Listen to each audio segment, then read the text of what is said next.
परमात्मा का एक नाम सच्चिदानंद है। तो सच्चिदानंद का मतलब क्या है? सत्यचित आनंद, यानी आनंद का ही नाम परमात्मा है। जब कृष्ण जी का जन्म हुआ तो क्या भजन गाए थे? नंद के आनंद भयो, यानी परमात्मा का नाम ही आनंद है। तो जहां आनंद है वहां परमात्मा है। अगर कहीं पे 24 घंटे उलाने सुलाने दिए जाओगे, वहां भगवान भी आके क्या करेंगे? नो बताओ, घर का ही कोई को नहीं आकर राजी हो वहां। तो भाई जहां पर 24 घंटे उलाने सुलाने दोगे, उड़े तो घर के ही बचेंगे। घराड़ा भी नहीं सोचेगा थोड़ा लेट जाऊं तो बढ़िया है, नहीं तो जानते सुना होगी। और घर में नाच गाने का उत्सव है और आनंद का माहौल है तो हर किसी का मन लगता है। तो जैसे यहाँ नाच गाने का माहौल रहा, हंसी खुशी का आनंद रहा, इसी प्रकार अपने अपने घर में भी रहा करो भाई। कुछ चीजें बड़ी सूक्ष्म होती हैं, दिखाई नहीं देती, लेकिन उनका असर पूरा होता है। और जो आजकल मोटिवेशनल स्पीकर जो हैं उनको भी आप सुनोगे तो वो भी कहते हैं कि आप 2 पौधे लगा दो गमले में और थोड़ा दूर दूर धर दो उन्हें। एक को तो आप खाद पानी सारी चीज दो और उसको निकलते बढ़ते गाली देते रहा करो, उसको सुनाते रहा करो। और दूसरे को चाहे आप खाद पानी कम दो, लेकिन उसके सिर पे हाथ फेराओ, उसको आराम से बात करो। दोनों पौधों के अंतर आप अंतर देख लोगे। जिस पौधे को आप दुत्कारोगे, गालियां दोगे, वो जल्दी मुरझा जाएगा, बड़ा नहीं होगा, खत्म हो जाएगा। अगर घर में आप अपने बुजुर्गों को मान सम्मान दोगे, उनकी सेवा करोगे, तो उनकी आयु बढ़ जाएगी। और उनको अगर दुत्कारना शुरू कर दोगे तो उनकी आयु कम हो जाएगी। इसी तरह से घर पे छोटी छोटी चीजें जो हैं वो प्रभाव रखती हैं। भागवत कथाएं हमारे को बताती हैं कि जाने अनजाने ये कह दिया कि आपका सिर क्यों ना कट जाए, तो भगवान विष्णु को भी अपना सिर कटवाना पड़ा। यानी जैसे संदेश आप इस नेचर को, इस प्रकृति को देते हो, प्रकृति वैसे काम पूरे करती है।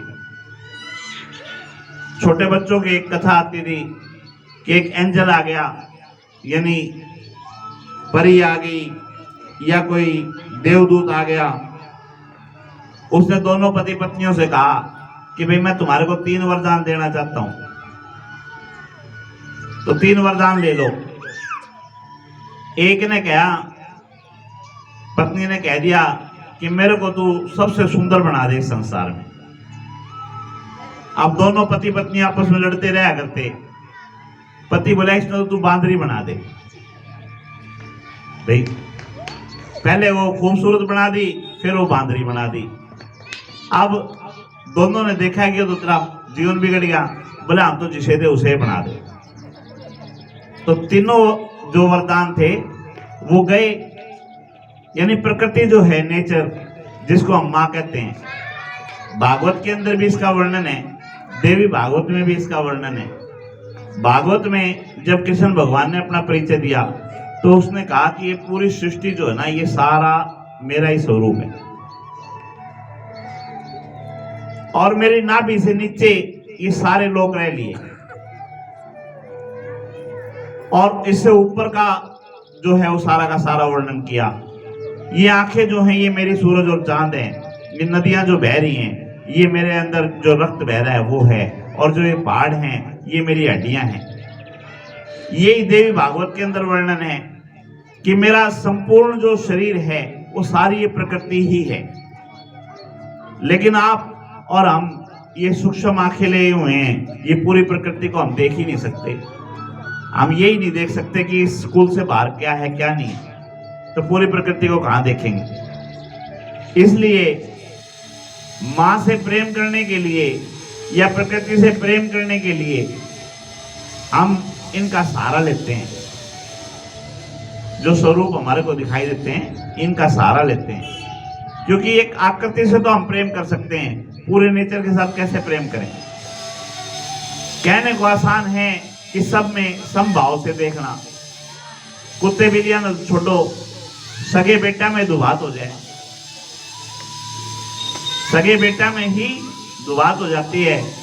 और भागवत में तो यहां तक वर्णन है, जो प्रसाद बांटने वाला है वो भी गालियां खाता है जी।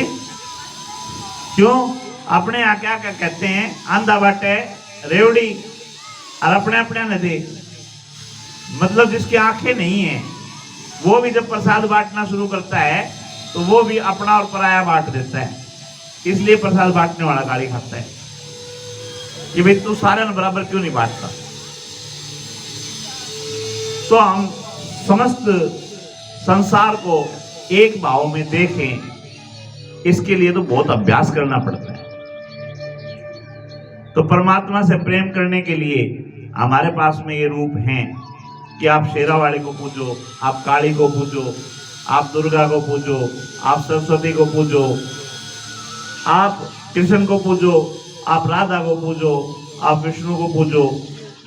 और मन में संशय आता है कि इनको कभी देखा नहीं, तो अपने माँ बाप ने पूज लो,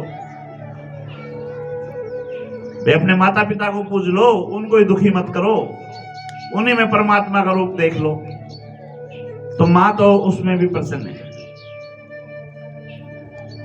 और जो मैंने विषय रखा था कि घर में जो मेरे गुरुजी कहते हैं कि जब हम भोजन करते हैं तो भोजन के साथ में और कुछ मत परोसा करो कि तेरी मां ने नू गई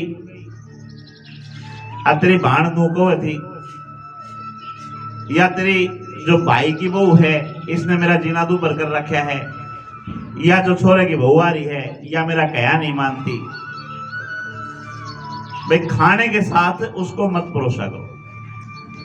खाना जो है शांति से हो जाए, उसका समय अलग है।